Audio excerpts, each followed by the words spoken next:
Caleb, I'd like to start with you. Whoa, what a complicated character you portray. It's a dark and complicated character that takes abuse and resiliency in a lot of different shapes. How do you get into the mind of a character like Doug? I don't know. I don't know the answer to that question in so many ways, other than in this instance, Luke gave me a bunch of different things to start doing, and then by doing all of those things, kind of it started to funnel things into kind of more acute, more simplistic, more focused kind of response for myself. But if as soon as I start thinking about it too much, it gets bad. So I try not to.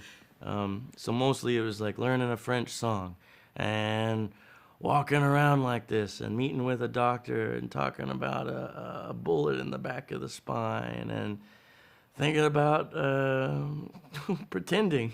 What would life be like if you didn't have any friends, any family, anyone to talk to? Um, I feel like my job is mostly just pretending and then kind of tricking myself into believing something for long enough. You know. Jojo, all the great film actors like Spencer Tracy, Gary Cooper, they always said that the most important thing they did in their performance was to listen. Mhm. You do a lot of listening here, and you're Yeah. very good at it. How do you prepare for that, and how much rehearsal went into this? No rehearsal. No rehearsal. Luke was very intentional about keeping us separate from each other prior to meeting. We didn't even do a chemistry read for the role or anything. Luke was like, this actor, and then they'll meet on the day. And basically, yeah, I walked onto set and we met right after we shot our first scene.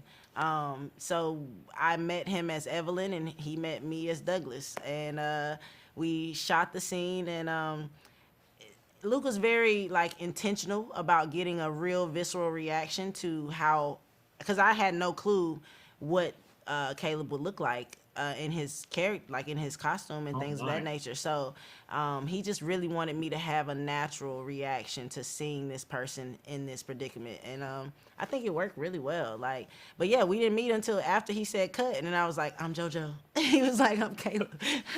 And we're in a sound stage. Yeah. They built the room, so it's the crew is outside of the room, and it's just JoJo, myself, and Luke in that cell. And he let us run that first scene for kind of up until the gas went out, and so that first scene was quite long. And over those 3 days, me and JoJo just kind of played tennis with each other in a way, one way or another. And it went So, by so fast. Yeah.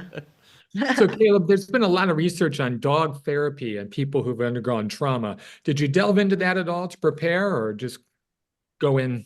I mean, I YouTubed some stuff. I went on the internet and stuff like that. I was mostly preoccupied with the Amber Heard Johnny Depp trials at the time. I think That's some honesty. I was using that to get away from the stress of getting Douglas correct.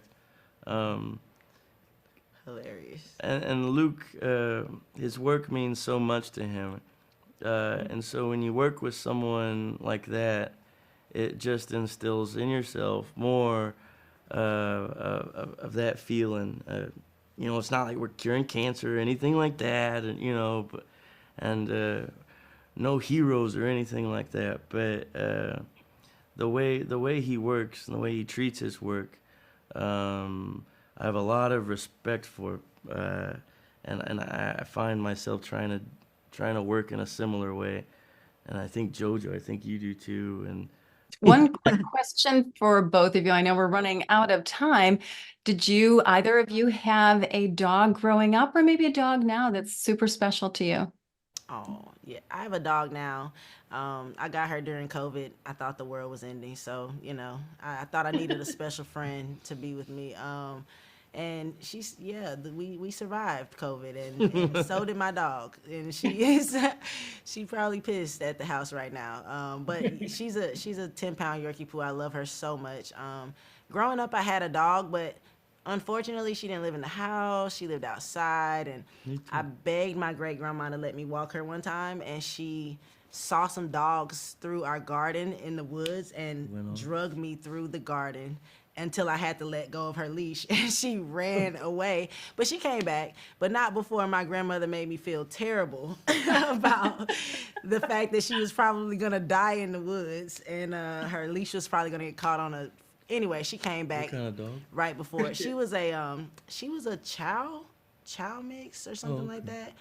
Yeah, she was like, "This is Dog's Day Out.